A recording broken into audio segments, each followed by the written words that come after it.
Hello दोस्तों, आज की कहानी का नाम है युधिष्ठिर का धर्म और मैं इस कहानी का सूत्रधार गुमनाम। युधिष्ठिर कहते हैं, क्योंकि मुझे दुर्योधन के धर्म की नहीं अपने धर्म की रक्षा करनी है। धृत क्रीड़ा में दुर्योधन और शकुनी के छल से पराजित होने के बाद जब धर्मराज अपने भाइयों के साथ वनवास में धौम्य ऋषि के आश्रम में थे, तब एक दिन अपने प्रवचन के बाद ऋषि ने धर्मराज से पूछा कि घृतक्रीड़ा में छलपूर्वक हारने के पश्चात धर्मराज ने अपने क्षत्रिय धर्म का पालन करते हुए वहीं कुरु राजसभा में अपने और अपने भाइयों के बल और पराक्रम का प्रदर्शन क्यों नहीं किया और क्यों वो वन जाने की शर्त मानी। धर्मराज ने कहा कि जो दुर्योधन और शकुनी कर रहे थे वो धर्म नहीं था। धर्मराज का धर्म था कि उन्हें कुरुराज धृतराष्ट्र की आज्ञा का पालन करना। पिता पांडु की मृत्यु के पश्चात पितृत्व धृतराष्ट्र ही उनके पिता थे, अतः पिता की आज्ञा का उल्लंघन अधर्म है।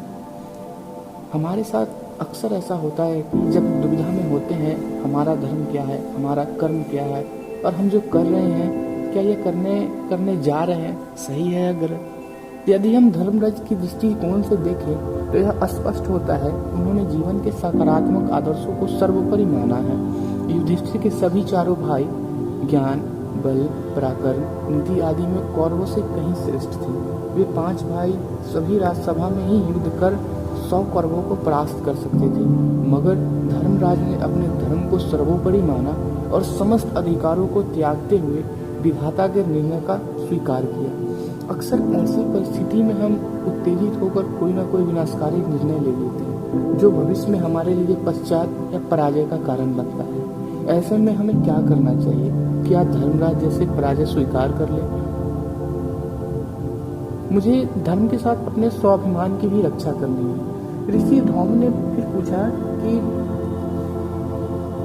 13 वर्षों के वनवास और 1 वर्षों के अज्ञातवास के बाद फिर यदि धृतराष्ट्र ने फिर घृतक्रीड़ा का आमंत्रण दिया तो क्या धर्मराज फिर सब कुछ हारकर स्वयं अपने भाइयों और अपनी संतानों को उनके अधिकारों से वंचित करेंगे?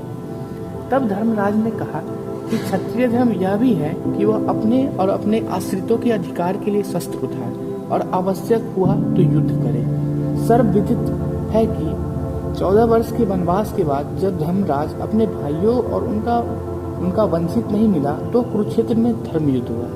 धर्मराज के पहले कथन को यदि उनके दूसरे कथन से देखें तो यह स्पष्ट होता है कि धर्मराज उत्तेजित होकर कोई निर्णय नहीं लेते थे और वे कुरुराज श्रेष्ठ पितामह रुद्रोण आदि को शांति और सम्मान का अवसर देना चाहते थे।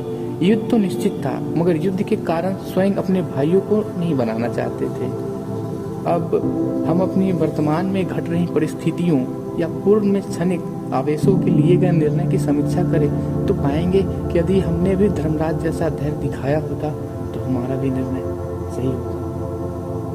ये कहानी कैसी लगी दोस्तों आपको? अगर अच्छी लगी हो तो लाइक और चैनल को सब्सक्राइब जरूर करें। धन्यवाद।